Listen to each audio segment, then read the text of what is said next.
Olá, tudo bem? A pergunta de hoje é: o que é ser homem, afinal de contas? Parece que essa pergunta ela nunca foi tão atual como hoje. Por quê? Porque a gente vive como se fosse uma eterna crise da masculinidade, ou das masculinidades, porque existe mais de uma masculinidade, existe mais de um modo de ser homem. Mas, de qualquer forma, esse modo antigo ele já não serve mais. A gente já percebe que as coisas estão bastante confusas e incertas, tanto para homens quanto para mulheres. Algo não está dando certo. Eu trago aqui alguns dados para vocês do Atlas da Violência de 2019. E o percentual de homicídios, ele é muito alto com relação aos homens, é de 91%. Tem um relatório também da OMS, da Organização Mundial de Saúde, de 2016, onde traz que as taxas de suicídio no Brasil são aproximadamente 4 vezes maiores dentre os homens, se comparado em relação às mulheres, né? As mulheres tentam mais vezes, mas os homens, eles conseguem e eles vão a ato com mais frequência. O Ministério da Saúde traz que 82% das mortes no trânsito são de homens. Eles morrem 2 vezes mais do que as mulheres. Os homens são a maioria da população carcerária. Isso é um dado que a gente já sabe, a gente já é público e notório.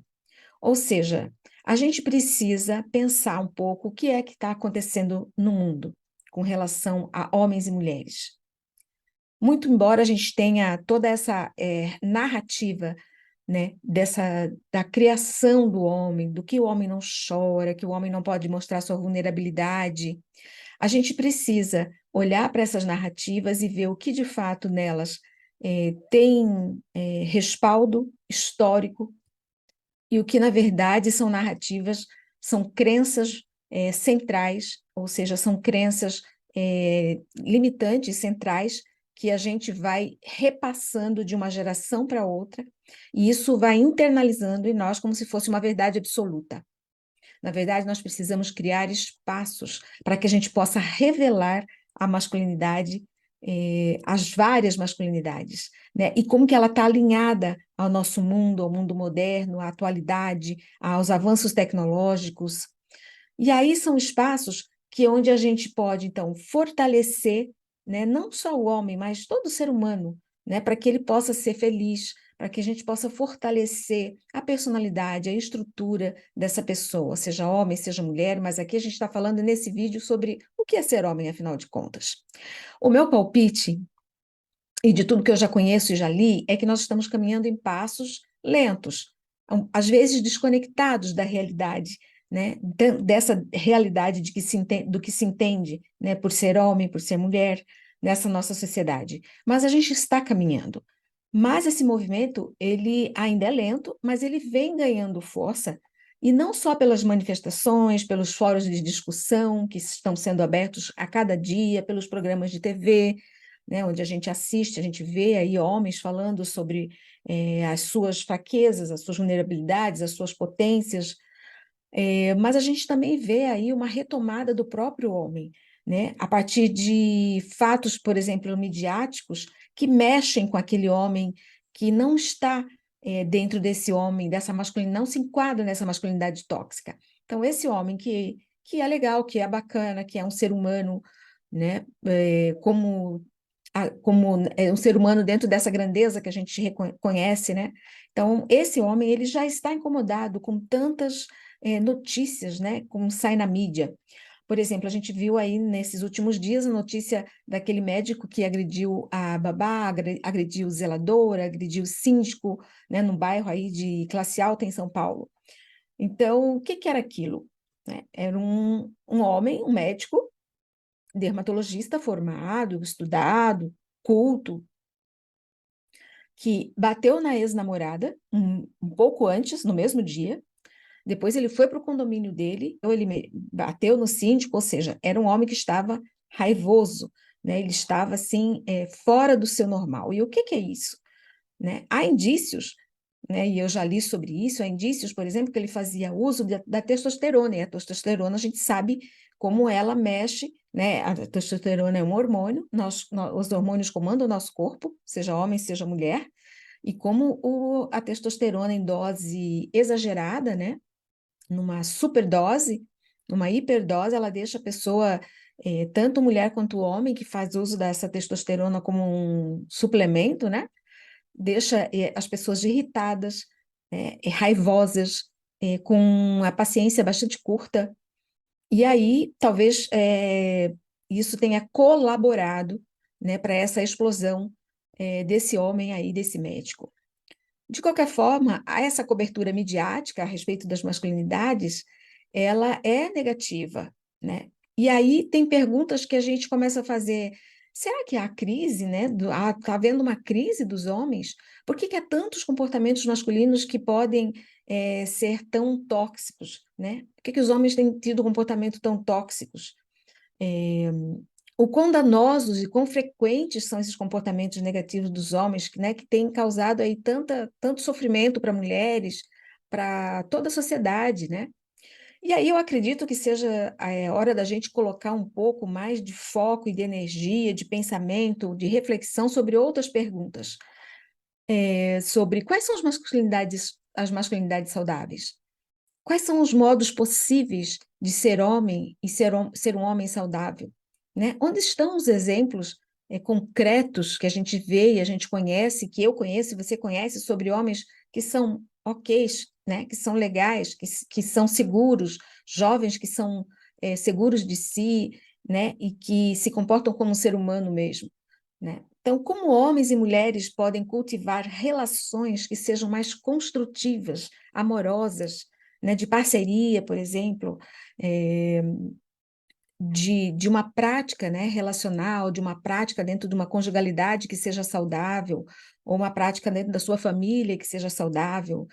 E aí o debate em torno desses aspectos aí muito negativos dos homens, ele é necessário, né, mas a gente precisa entender quais são os desafios que precisam ser vencidos para que a gente possa olhar e enxergar o homem para muito além dessa violência que ele apresenta.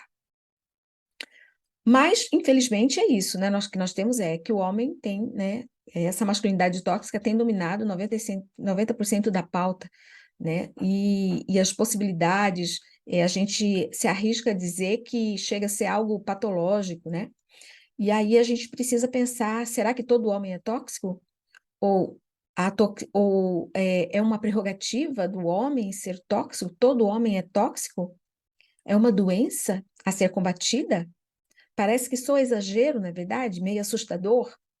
Bom, mas eu tenho escutado falas muito similares, né, em outros lugares.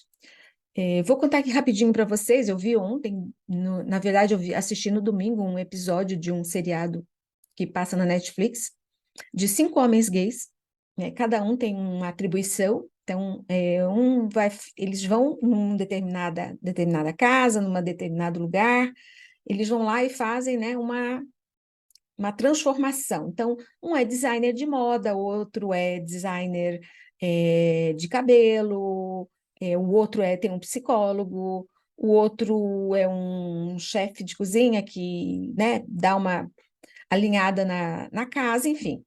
Essa equipe, esse é um seriado americano, tem um seriado brasileiro também, mas esse que eu vi é americano. Eles foram lá visitar uma fraternidade num colégio masculino, lá nos Estados Unidos, e lá eles chegaram numa fraternidade, numa determinada casa, onde moram 6 rapazes. A casa estava totalmente desorganizada. Então, eles foram lá para dar uma organizada na casa, na vida, nos relacionamentos, nos estudos. Então, estava tudo muito bagunçado. E aí, esse esquadrão vai lá e salva todos, né? Faz aí toda essa transformação, como eu falei. Mas eu queria destacar aqui a atuação do psicólogo, que o psicólogo, a parte dele, o que que ele fez? Ele chamou os 6 rapazes, foram fazer um acampamento, um piquenique, cada um levou seu lanche, sua cadeirinha, fizeram uma fogueira, sentaram em volta da fogueira e começaram a conversar. E o psicólogo foi, então, ali, né, com toda a habilidade dele, puxando a conversa e tentando olhar para além do que aqueles jovens, cabeludos, barbudos, bagunçados, com a casa bagunçada, com os estudos ainda, né, faltando, deixando a desejar nos estudos, enfim. Ele foi lá, começou a perguntar né? O que que é que movia, né, aqueles jovens a estarem ali, estarem naquele lugar, naquela cidade, naquela fraternidade, naquele colégio, né? Como era a vida deles, e foi puxando, foi puxando. E aí um deles começou a falar, né, o quanto ele se sentia oprimido na sua essência, o quanto ele estava ali, mas na verdade toda a festa, toda a bagunça, tudo que aquela casa representava, representava na verdade uma bagunça interna. E aí quando um começou a falar, o outro também começou a falar, um se viu na fala do outro, e aí foi um chororô, eles se abriram, conseguiram se abrir para o psicólogo, né, muito hábil, com toda a técnica, né? Ele conseguiu, então, fazer com que aqueles jovens olhassem qual era o propósito, afinal, que eles tinham ali na vida, naquele lugar, naquele colégio, naquela casa, naquela fraternidade. Então, assim, a gente percebe que o homem, ele tem uma emoção muito reprimida, ele constrói, né, uma vida para ele de repressão, de opressão dos seus sentimentos, de falar muito pouco sobre si, sobre o que ele gosta, sobre o que ele pensa, sobre o que ele deseja, com relação a relacionamentos, com relação à emoção, com relação a sentimentos. Tá certo que isso que eu estou falando para vocês, que eu contei, esse episódio é de um reality. Mas, de qualquer forma, mostra como o silêncio dos meninos, dos rapazes, são rapazes de 20 a 25 anos, até 30 anos, mostra o silêncio, mostra o quanto eles pensam, mas não conseguem falar. O quanto eles têm uma autocobrança, né, de si próprios, que leva a uma tristeza, leva a depressão. Então, quando aqueles rapazes em volta daquela fogueira começaram a falar, eles começaram a falar dos episódios de depressão, de ansiedade que eles tinham, qual o processo que eles estavam passando. E aí veio aquele estranhamento, porque um começou a falar: Nossa, mas eu nunca soube, nunca percebi, você é o mais risonho, você é o mais palhacento, você está sempre brincando, e você, tal, você cozinha super bem, você está sempre rindo, você bebe conosco, você sai e tal. Então, assim, um não conhecia o outro, já estavam convivendo ali há 3, 4 anos, e um não conhecia o outro, porque eles conseguem guardar e esconder as suas dores, as suas tristezas, até as suas aspirações, aquelas que eles não conseguem atingir, eles conseguem esconder. E aí a gente precisa pensar, né, que homem é esse, né? Inclusive o depoimento de um dos rapazes foi bem marcante, né? Porque ele fala: como que vocês estavam passando por tudo isso e eu não percebi? E aí, assim, os relacionamentos são frágeis. Quando o relacionamento com com as pessoas que eles gostam, né? Seja lá, independente da sua orientação sexual, os relacionamentos são frágeis, a gente sabe que nós nos fazemos na relação com o outro. Quando os relacionamentos desses rapazes são frágeis, a gente pode pensar que eles estão aí canalizando para um outro lugar, para uma pornografia, por um espaço mais fake de uma vida sexual, para um espaço mais tecnológico, virtual, para relacionamentos mais virtuais, onde eles não precisam mostrar quem eles são, onde eles não serão cobrados, eles não serão questionados, nem perguntados, eles não precisarão sair da sua zona de conforto, que não é nada confortável, né, para mostrar sua vulnerabilidade, para falar do que ele deseja, para falar da sua história, para falar dos seus pais, enfim. Então fica tudo como sendo um grande tabu. Eu falo isso de um lugar assim de propriedade, porque eu sou uma mulher motociclista. Eu convivo com grupos de homens, né? Então, quando a gente vai aí para um encontro, por exemplo, de motociclistas, eu circulo pelos grupos e quando eu circulo pelos grupos dos homens, eu escuto eles falando, né? Ou da moto, ou do motor, ou da estrada, ou do rolê, ou da viagem que é melhor.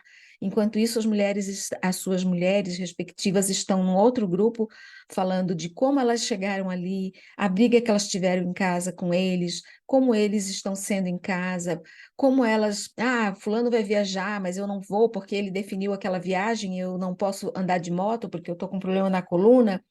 Ou seja, os homens parecem não falar sobre as coisas que o afligem de verdade, na sua essência como ser humano, e as mulheres estão ali sempre como queixosas, né? E aí a gente fica pensando, né? Será que é isso que é ser hétero? Né? Porque quando a mulher ela está perto, né? E aí o assunto ele não é dito, ele não é falado, ele vai para um outro lugar, de amenidades, de coisas que não são, talvez, importantes, ou que não, né, que não afetem, que não mexam com as emoções dos homens. Então, o que que é isso, né? Isso é broderagem? Isso é ser brother? E aí a gente precisa pensar nisso, né? A gente vai ficar até quando assistindo, né? Fazendo de conta que isso não está acontecendo, porque isso acontece em todas as rodas. Então, a reflexão que eu trago aqui é que esse meu vídeo, quando eu trago esse assunto, quando eu falo para vocês que eu vou fazer um curso sobre sexualidade para homens, é exatamente com esse olhar para trazer essa discussão, para mostrar para o homem, né, quantas possibilidades existe de ser homem, ser bacana, né? E a gente precisa ser uma transformação nos nossos meios. Eu preciso ser a transformação lá no grupo de motociclistas, eu preciso ser um meio de transformação na minha casa, quando eu falo com a minha família, quando eu falo com meu filho, eu preciso ser um meio de transformação quando eu falo com as minhas colegas de trabalho, com as minhas psicólogas, com os meus colegas, homens psicólogos. Então, sejamos nós, né, um meio de transformação para uma sociedade mais entre homens e mulheres, onde eles possam se amar, onde eles possam se entender, onde eles possam se encontrar, né, nas suas aflições, nas suas dificuldades, nas suas vulnerabilidades e possam se apoiar, para que eles tenham um apoio mútuo, né, onde um consiga ver no outro um apoio, uma esperança, uma possibilidade de ser alguém melhor. Tá bom? Então, essa era a minha mensagem. É sobre isso que eu falo. Meu nome é Silvia Furtado, eu sou psicóloga, sou especialista em sexualidade, em relacionamento. E aqui, hoje, nesse vídeo, a gente está falando o que é ser homem, afinal. E para você, o que é ser homem? Se você não me segue, me siga agora. Clica aí. Se inscreva no meu canal aqui no YouTube, já clica o sininho para não perder nenhum conteúdo e me segue lá no Instagram, na minha rede social, onde eu também compartilho os vídeos que eu faço aqui. Tá bom? Então, é isso. Até o próximo vídeo. Tchau!